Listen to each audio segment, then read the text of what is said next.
program, we're going to cover classic submissions from combat Aikido. Joey?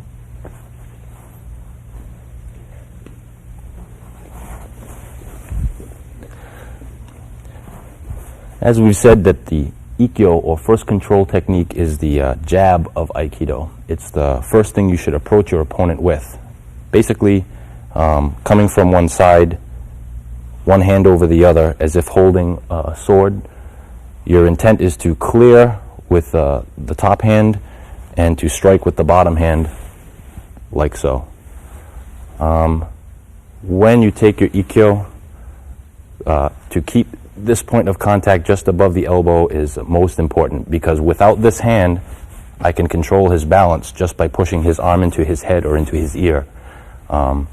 If I try to take like this and his elbow has leeway to move, I'm going to lose the power, and he'll be able to push me over, or he'll be able to get his arm out. So first, to take Ikkyo to the ground and into the first submission, first basic submission. So.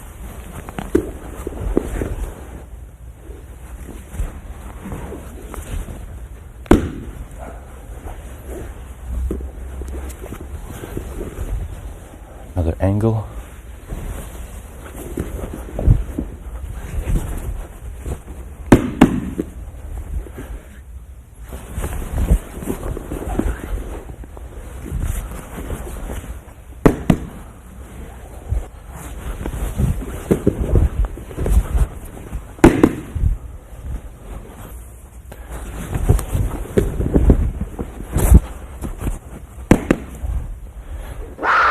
We're going to very slowly exaggerate the move so that you can see the subtlety in which you're going to apply the submission.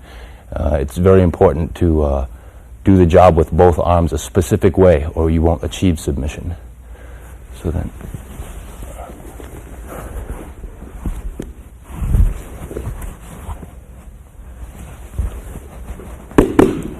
this hand cutting into the floor, this hand as if I'm drawing a knife across my own chest, and then twisting the torso. Sometimes this hand reaching and grasp the opponent's hand as a handle.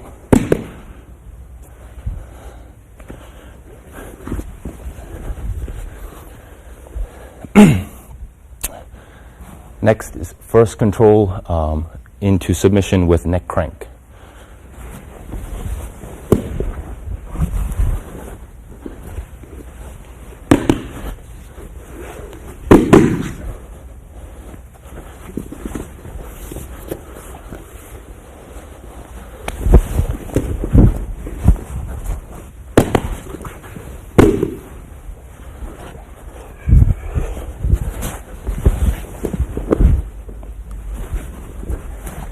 In this position, this is secure. To finish a submission, or to bring into submission, more lethal submission, I'm going to use my hand as a crossface. I'm going to go across my opponent's nose, across the bridge, to secure his neck sideways. Once it's secured sideways, I'm going to lean the head back, so to touch his ear to his back. An impossible move. If more power is needed,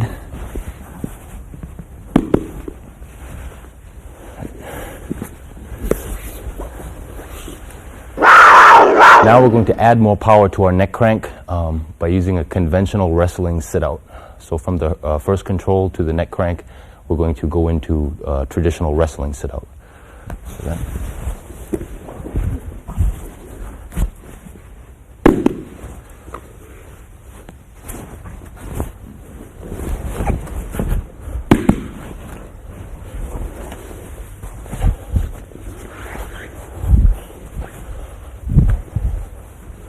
once more.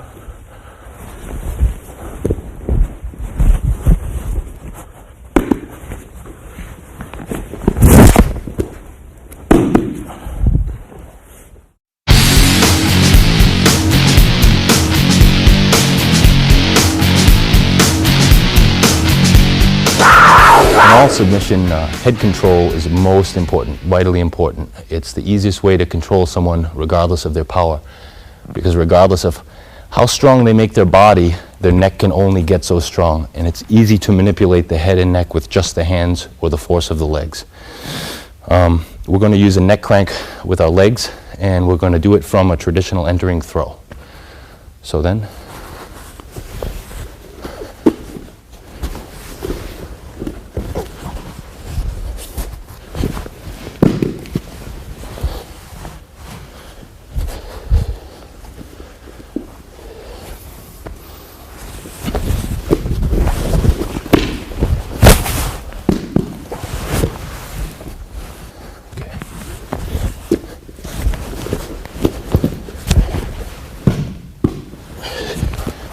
once more slowly.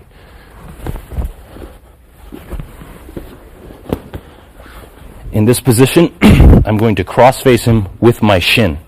I'm going to rub his shin across and turn his head and plant my knee into the ground first. This will roll his body to his side. Then pinch his head squarely between my legs, posting through onto the mat, come up on one foot and twist my hips.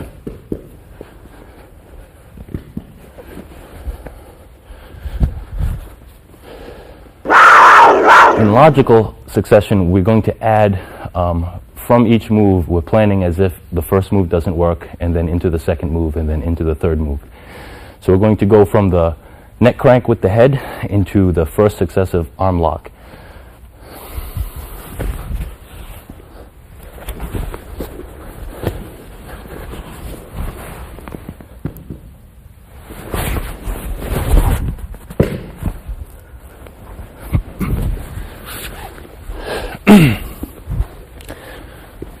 In order for transition to be smooth, it's important that much of your pivoting is done only on the knee or on the balls of the feet, and try to eliminate any other part of the body touching the mat.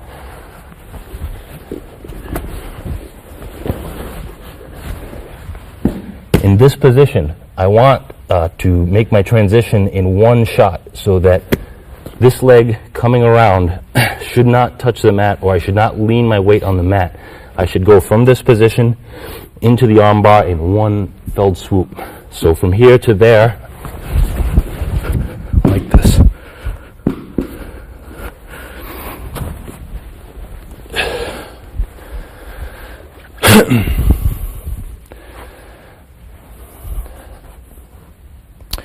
Another common transitional arm lock is a simple chicken wing behind the back.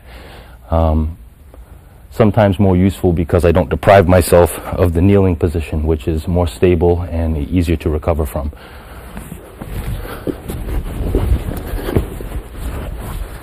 Here is chicken wing. From chicken wing,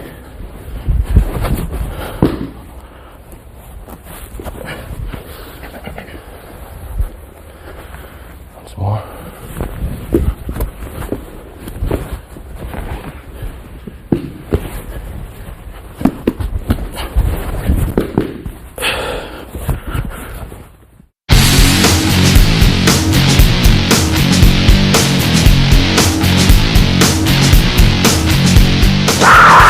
Continuing on, we're going to go to udegarami, or a coiled arm lock.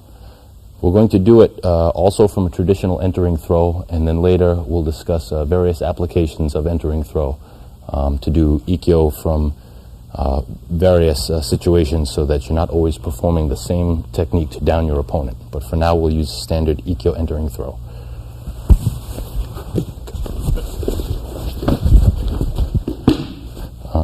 When you're performing this type of arm lock, sometimes the thumb will get in your way, and if you feel that it's inhibiting your ability to perform the grip, simply put the thumb on the top, and like so.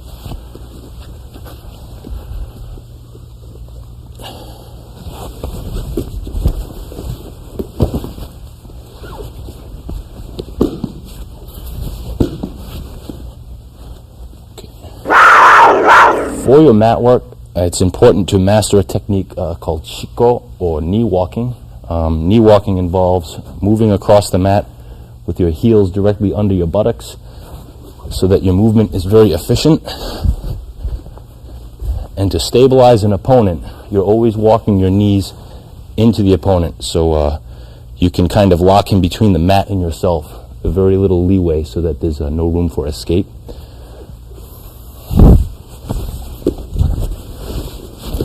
This position is a little bit of space. Now, because of this, he's very tight, and when he's trying to move or roll into me, he's rolling up onto my knee. This helps me to lock him in. But if I make this much space, he has room to move back and forth, and it's not as good for control. This is good for control.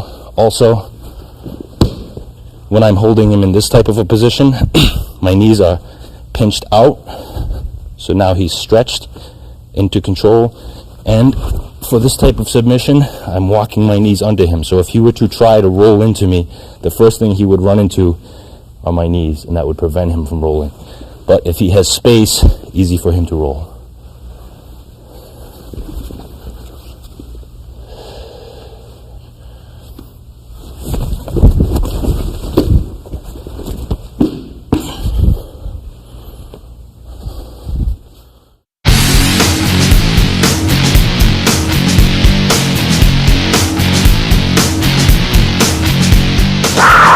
We're going to do a variation for taking our opponent to the mat. Not because any one variation is insufficient, but you want to have varied options so you're not repeating yourself. The more you repeat yourself, the more your opponent will be able to key into what you're doing and block it and keep you out. Right now we're going to go and do cup and saucer again. Please try to study the path of cup and saucer, that it doesn't end once the opponent is on the mat, but you are able to continually guide your opponent and manipulate him until you flattened him out. So the original maneuver for cup and saucer is that you're taking your opponent's neck and then guiding his entire spine like this, and this form can go on technically forever, but you'll see when you get your opponent in a position that's favorable, you stop it and flatten him out. Okay.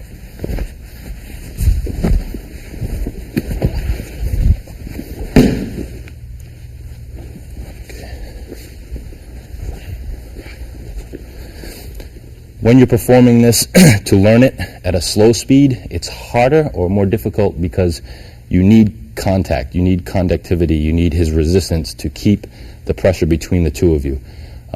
When you see the randori, it will look a lot more abrupt, but it will also be a little bit more fluid because of that contact. But when you slow it down, you tend to have spaces, and those spaces make it a little bit less real.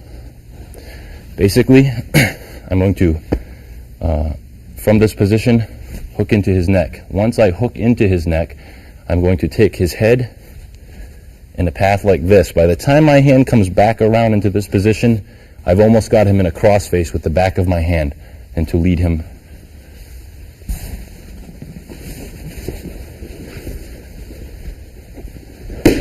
If you'll notice, the contact is constant, and sometimes with this part of the hand, sometimes with this part, but regardless, I keep that motion fluid and I keep the contact against him. Okay.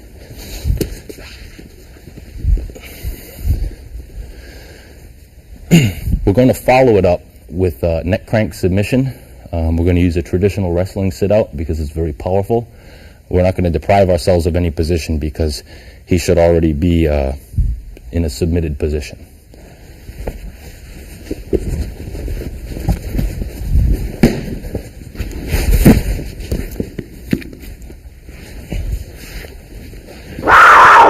Now, just to give you a slightly different angle, because of the nature of the technique, there are points where it's hard to see just exactly what I'm doing. But if you keep in mind that I'm basically repeating the same cycle of cup and saucer from when we start sitting up, and then when my opponent is flattened out on the ground, I'm continuing the same process, like this and like this.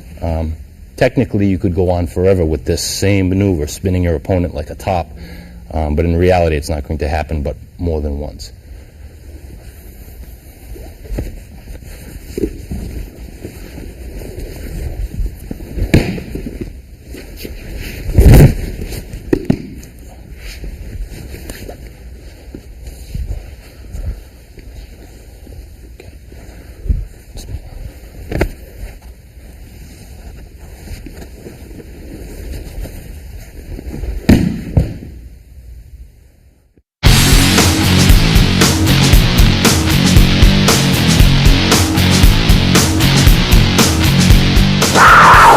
once again, a situation you have to address. Even though you're practicing the traditional form of Aikido, if you're going to use it competitively, you're going to have to deal with certain realities, one of which is a guard position. If you've seen this happen in real fighting, you'll know what to expect. We're just going to give you a basic scenario, and we're going to use contemporary submissions with the basic Kihon or basic Ikkyo to get out. So from the guard position, it's very important is that when you're in the guard, your opponent is going to try to bring you down to his level. He's going to clinch you with his legs and pull you in and deprive you of this posture, which is the most powerful for us to work from. You'll be starting in something like this, and I'm going to show you just a basic way to straighten yourself out first to begin. So then,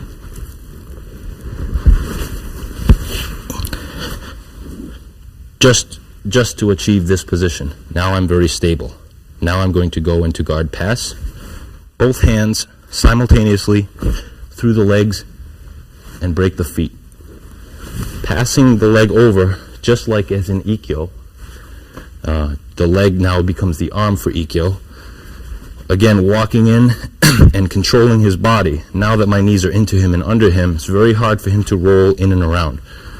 From this point, often we pass to take Ikkyo on the top, but when we do, our opponent tries to catch guard because it's very important for him to keep guard. That's his control for the ground. From this position, I'm going to relinquish this into this. Traditionally, when you do a knee bar, you want to use your armpit to take the position, but we'll show you something in a second. To separate this and pass this under my armpit, keeping a bit of pressure on my knees when I arch back is enough pressure. Be very careful when practicing this because the tendons in the knees are very tender and they tear, and once they tear, it's very, very tragic. In this position, okay.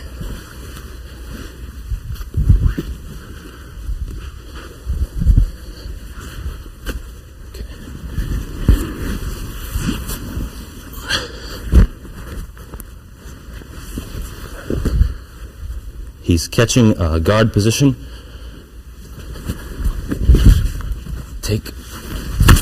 First, stretch the leg so that it's straight. Next, pass the armpit and buck the hips.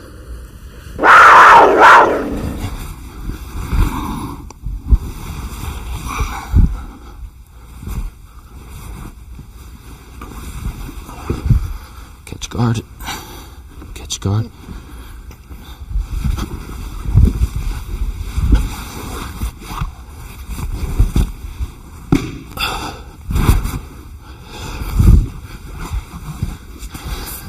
Pass over, catch guard.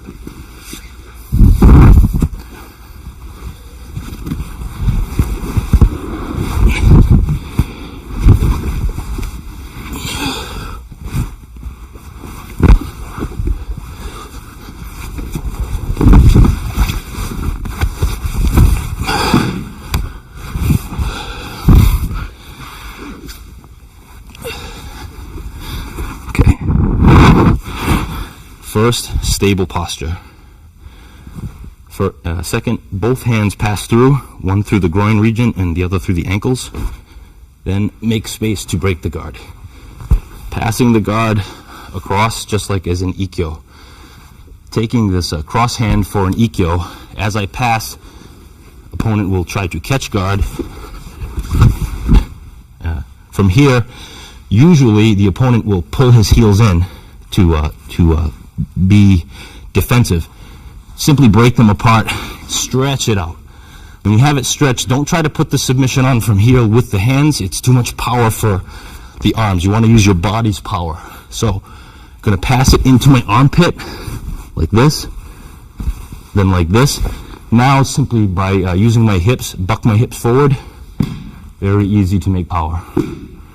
Also, if something should happen and your opponent is able to bend the leg, you still have toe hold in this position. When you take toe hold in this position,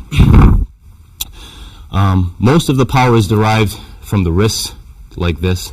The next is the focus of the foot, which is either to aim the heel into his buttocks or to pull the toe hold up behind you so as to create a very tight angle and stretch this area. Okay.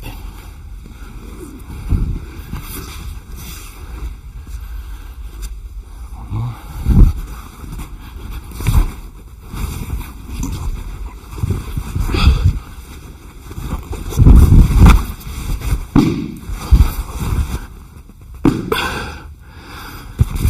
Sometimes when you're trying for the knee bar, your opponent may in defense sit up and try to wrestle with the feet, bending his legs and pulling them in.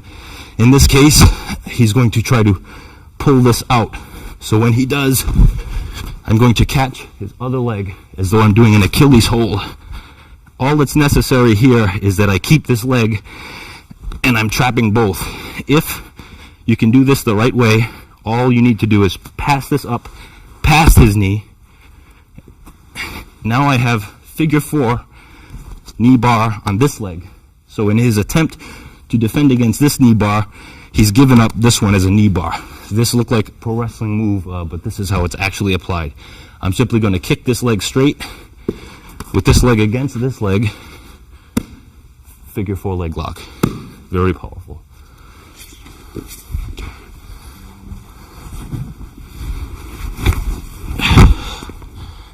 Good posture. Pass.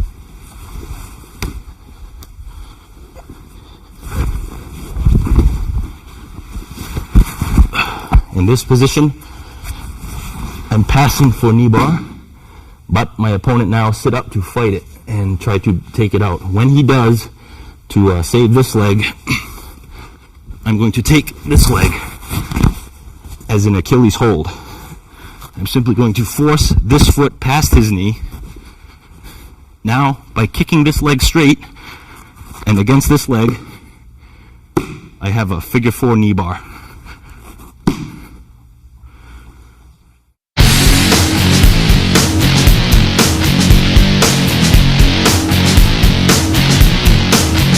The worst possible position for any fighter is on their back.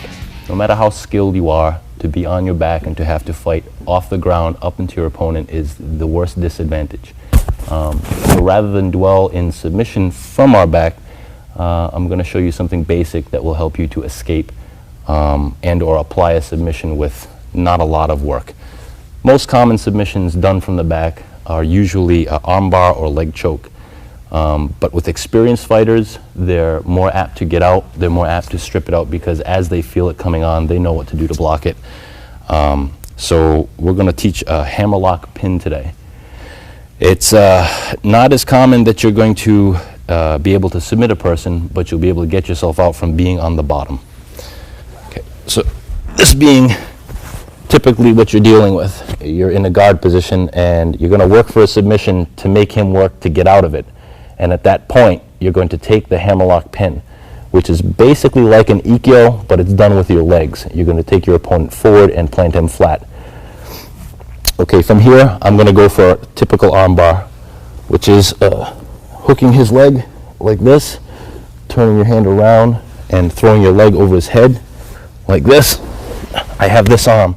He's aware of this. He's got to strip this arm out. When he strips this arm out, I'm going to cut down with this leg to put him into the mat and hold him flat. At this point, this is readily available. Taking it straight up. Okay.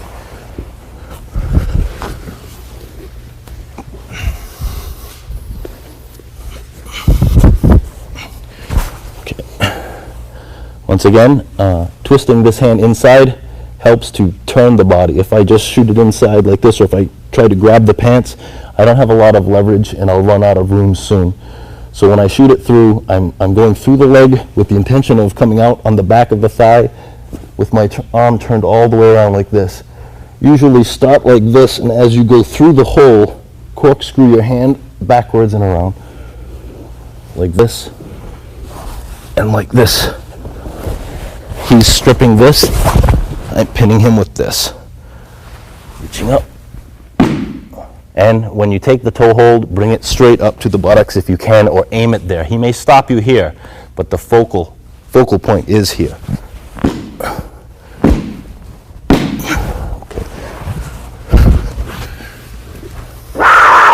Hammerlock pin to toe hold submission is for when you're flat, but if you keep the hammerlock pin and sit up into the technique, you'll have a full-blown hammerlock, which is a submission, plus you can add neck crank and various other things.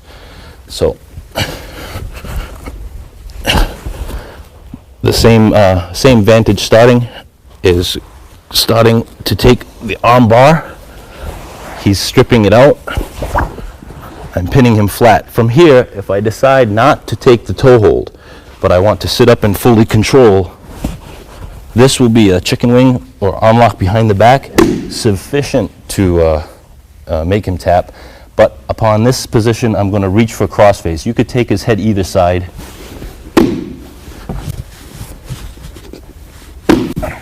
Very powerful.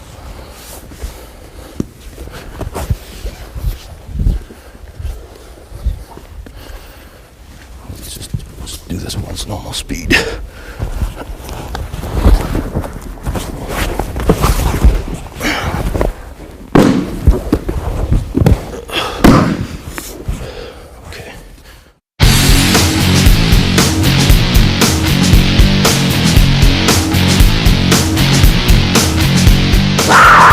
The purpose of this next technique is it's a submissive technique. It's used for throwing and controlling, but we're going to use it as a practice to steer the opponent on the mat.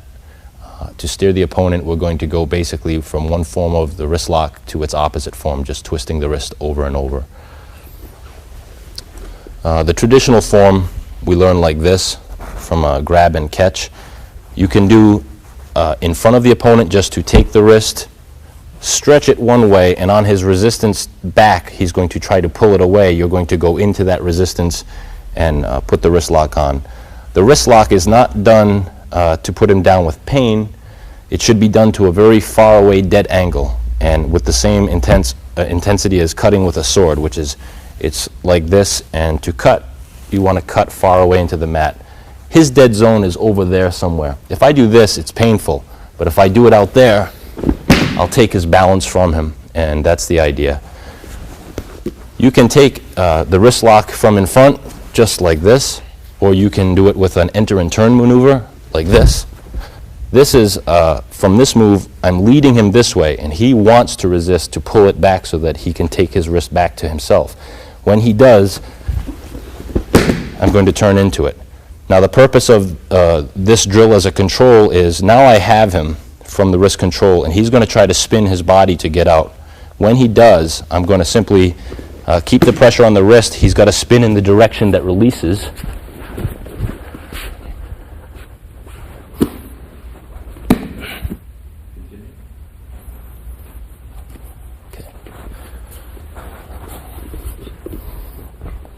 Okay. Basically, we're going to practice controlling the opponent as almost like you would have a dog on a leash. I want to keep his arm away from him so that from a distance, just by putting pressure into him, I can keep him so that I can steer him around, but he's going to be flat on his back at the time. Here he's down. If I roll him over and turn his hand like this, this is a sufficient lock. If he's able to spin and get out, go ahead, Joey, spin and get out. I'm just steering him into the mat. Every time that I lose the grip to keep control of him, I turn back into this technique. This flattens him out, and now he's got to move. Go ahead, Joey, move and get out.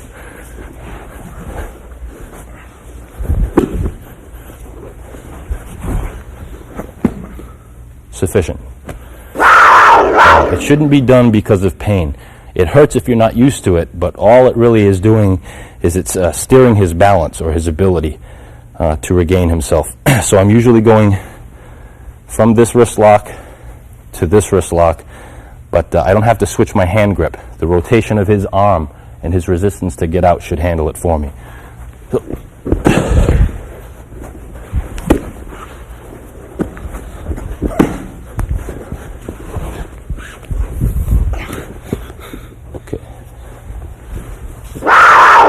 grip is very important. Fundamentally, you don't want to grip too strong.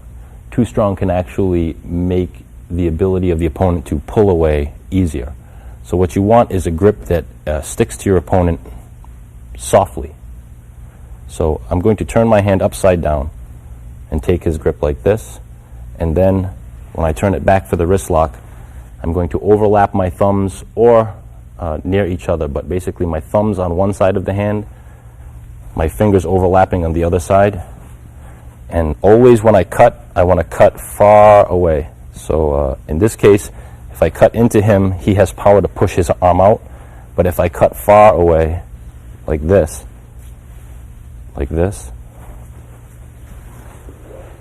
take his balance from him, and keeping this grip, not concerned with trying to turn the grip around and re-catch it, but keeping this grip, I'm just going to apply pressure until he will reverse the grip by his body movement.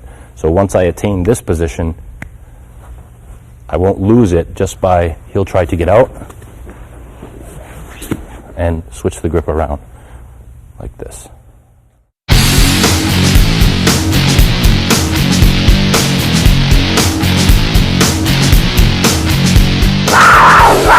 Two principal techniques that go hand in hand in Aikido is four directions throw and third control. I'm going to explain the grip and the lock for each and then show them as transitional techniques. Traditionally, when you learn them as a one-time technique. In other words, you step in for the technique, it happens, and it's done. But in reality, oftentimes you're being blocked out. So you'll step in for a technique, and if it doesn't work, you're left with no recourse. In this training, you're learning that the recourse for one technique is simply the opposite version. So third control is this grip, like holding a sword for the cut, and like this. And to enter in for third control and for four directions throw, you want to pass under your opponent's armpit. Now, you can learn the basic grip from in front of your opponent. By that I mean, I can, from here, take this grip, turn it around, apply the grip. This is a third control grip, but you never get it this way. But this is a way to learn the application of this grip. Fourth control, or four directions throw grip, is the same grip, but done with the opposite spiral of the arm. So now I'm taking the arm this way, using this hand, just like we did for third control, but I'm doing it to the outside on the thumb. To throw this way, it's very effective. To actually get this maneuver off, you have to pass under the armpit in a turn of at least 180 degrees. It can be done standing or sitting, and most effectively it's done standing, but when you do it, you're going to run into a problem, particularly with opponents who have greater power than you. So I'm going to enter in now with just third control. This is under the armpit, third control. Okay. Now I'm going to enter in fourth control, same arm. The difference between the two techniques is simply the direction which you enter and the lock that you wind up with at the end. In a four directions throw, I'm cutting across the body this way.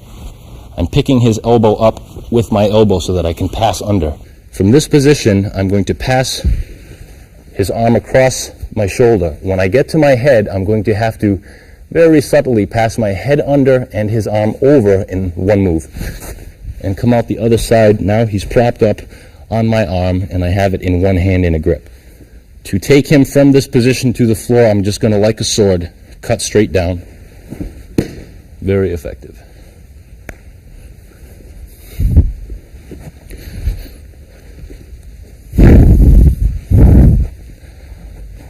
Now, these are the basic versions of these techniques, but to get them off in real combat, you're going to have to practice them like this.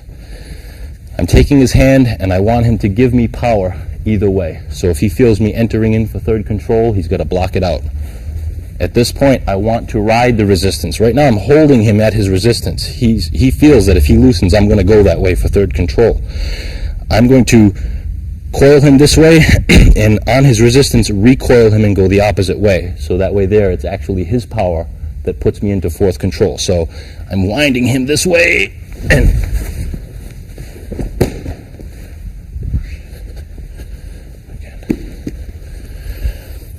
remember that when you apply these techniques, your tendons and your ligaments and your muscles spiral around. They're not linear, they spiral. So that in everything that you do, when you take a grip, you never just grab. You always grab with a turn. Grab with a turn. Grabbing with a turn. Grabbing with a turn. And you're planning that your first grasp will meet with resistance. So that I know that if I grab with a turn this way, already he's resisting this way. So that if I let him resist all the way, go ahead, turn your wrist, turn your wrist, turn your wrist.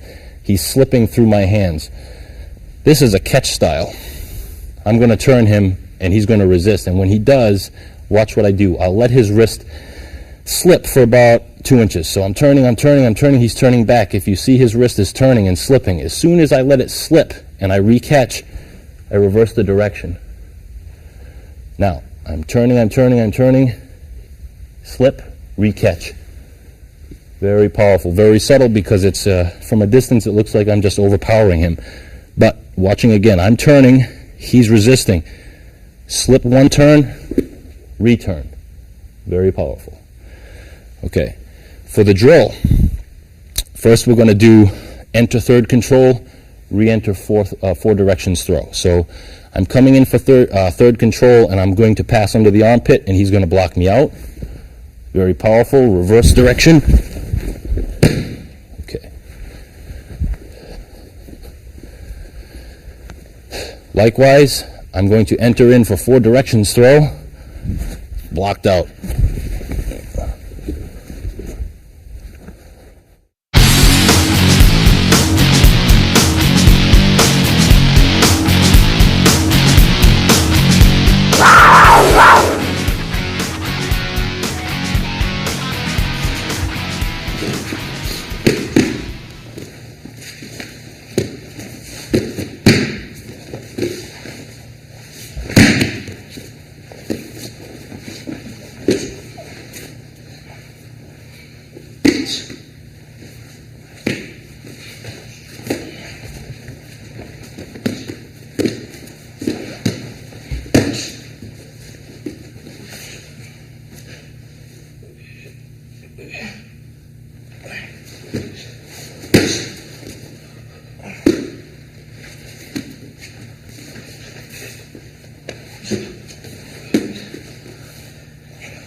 This concludes classic submissions. I hope that many of you who are serious traditional students won't feel dismayed that we've deviated from the traditional course.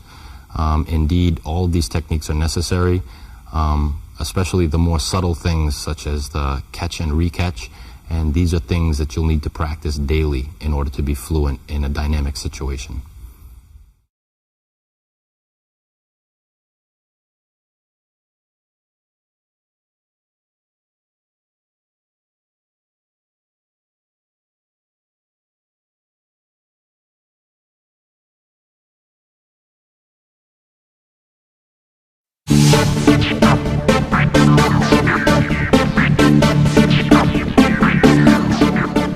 With something like Aikido, it's not a specific technique. Aiki is simply riding your opponent's force. And so you could do Aikido with boxing. In fact, if you ask me, Roy Jones is as good an Aikido practitioner as any Aikido master.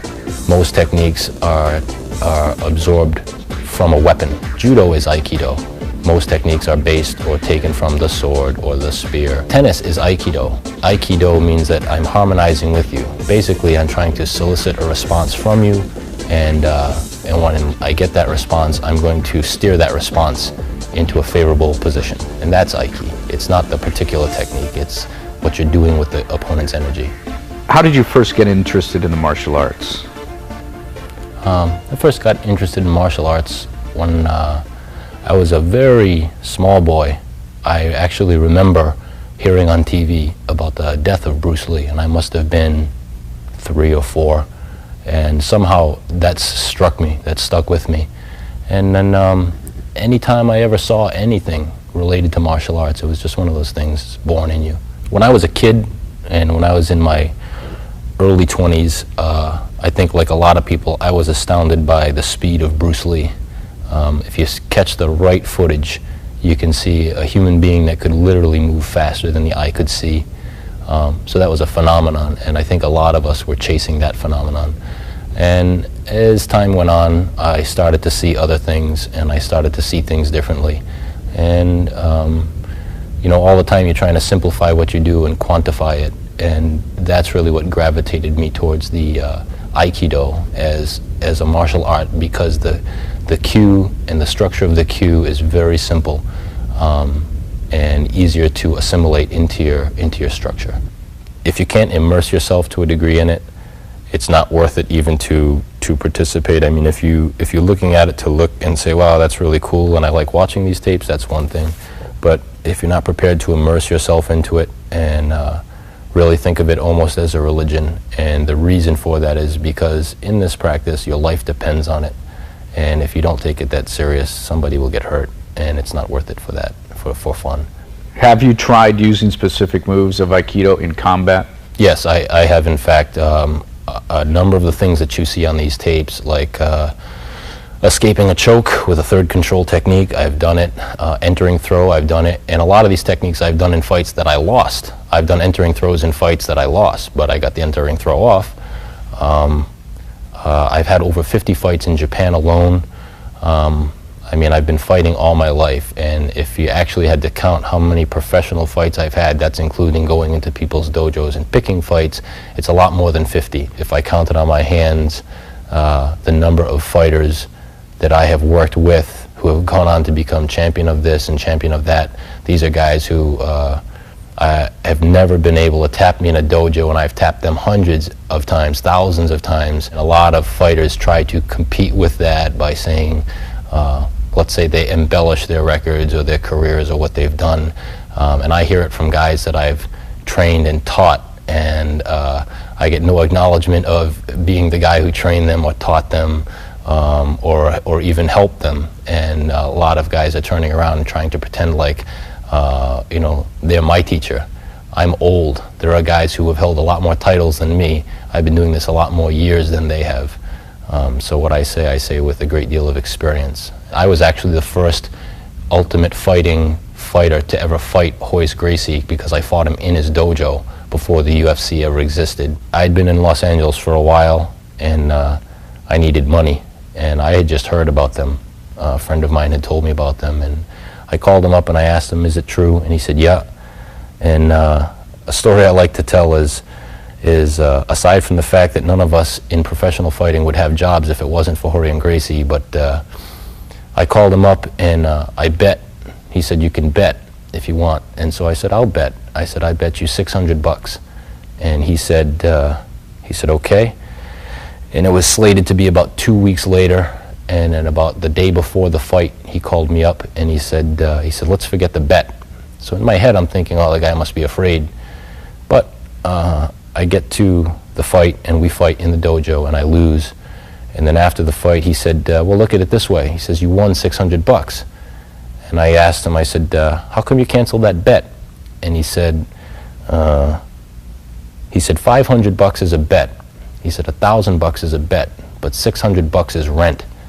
And so I could kind of tell he'd been there at some point. He'd been out on his luck, and I appreciated that. And not to mention, I appreciated the fact that we all had good jobs for a long time because of UFC and everything he did. Originally, before I fought Royce Gracie in his dojo, I moved to Los Angeles to answer a challenge that Steven Seagal made in Black Belt magazine.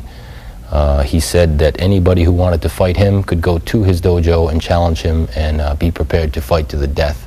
So I went with a written challenge, and I went every day, morning and night, even through the Los Angeles riots, and I waited, and he never came. But, you know, that's the kind of crazy things you do when you're a kid. In my view, all styles amount to the same thing. I think all styles, if you go to Southeast Asia, to Burma, you go to Thailand, all the old masters are practicing some soft form, usually a two-sword form or a spear form. Looks very much like Tai Chi. Tai Chi is the Chinese version of Aikido, and they all have the same ending form.